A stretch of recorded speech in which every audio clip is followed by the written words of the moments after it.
প্রথমবার ইউরোপের কোনো দলের বিপক্ষে তাদের মাঠে খেলতে নেমে শুরুটা দারুণ করল বাংলাদেশ।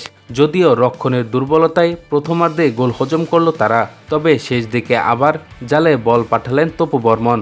সান মারিনোকে হারিয়ে নতুন ইতিহাস গড়ল টমাস টুলির দল। আন্তর্জাতিক প্রীতি ম্যাচটি শুক্রবার 2-1 গোলে জিতেছে বাংলাদেশ। ফিফা র্যাঙ্কিংয়ের একদম তলানির দল সান মারিনো, অবস্থান 211তম। তাদের চেয়ে 30 ধাপ এগিয়ে বাংলাদেশ। তবে প্রথমবার ইউরোপের কোনো দলের বিপক্ষে তাদের মাঠের খেলা। এছাড়া 2 সপ্তাহ আগেই দায়িত্ব পেয়েছেন কোচ ঢুলি। গত মার্চের 2টি ম্যাচেই জুটেছিল হারের তেতোস্বাদ।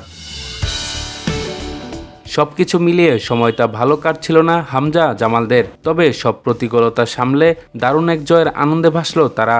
বাংলাদেশের ডাগআউটে ডুলির শুরুটাও হলো দুর্দান্ত। মাঝমাঠের বড় ভরসা সমিত সোমকে বাইরে রেখে বাংলাদেশ কোচের শুরুর একাদশ সাজানোর সিদ্ধান্ত ছিল বেশ অবাক করার। ম্যাচ শুরু হতে একবার আক্রমণে উঠে স্বাগতিকরা, যদিও প্রতিপক্ষ রক্ষণের তেমন পরীক্ষা নিতে পারেনি তারা। ধীরে ধীরে নিজেদের গুছিয়ে নিয়ে পাল্টা আক্রমণে মনোযোগ দেয় বাংলাদেশ।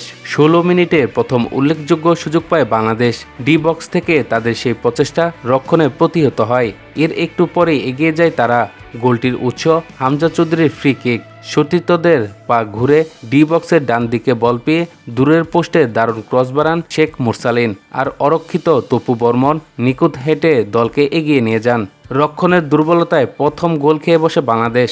ডান দিক দিয়ে আক্রমণে ওঠা বেরার দিকে বাইলাইনের কাছে আটকাতে স্লাইড করেন তপু, কিন্তু প্রতিপক্ষের ধারের কাছেও যেতে পারেনি তিনি।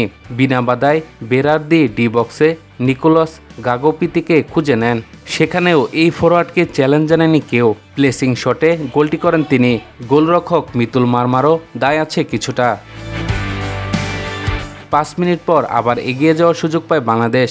ডি বক্সে বল পায়ে ঢুকে পড়েন সাদ। সামনে ছিলেন কেবল গোলরক্ষক, কিন্তু উড়িয়ে মেরে হতাশ করেন বাংলাদেশের ডিফেন্ডার। দ্বিতীয়ার্ধের শুরুতে একসঙ্গে 3টি পরিবর্তন আনেন বাংলাদেশের কোচ। মাঠে নামেন সমিত, জায়ান আহমেদ ও সোহেল রানা। মাঠে নামা 3 মিনিটের মধ্যে গোল পেতে পারতেন সোহেল, কিন্তু গোল মুখে সতীর্থদের পাস পেয়েও প্রয়োজনীয় টোকা দিতে পারেননি তিনি। 4 মিনিট পর দুর্ভাগ্য তাদের সামনে বাধা হয়ে দাঁড়ায়। ফয়সাল আহমেদ ফাহিমের কোণ থেকে নেওয়া শট দূরের পোস্টে বাধা পায়।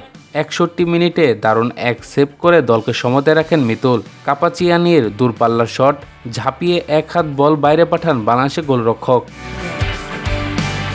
প্রীতি ম্যাচ হলেও শেষ দিকে দুই দলই যেন কিছুটা মরিয়া হয়ে ওঠে।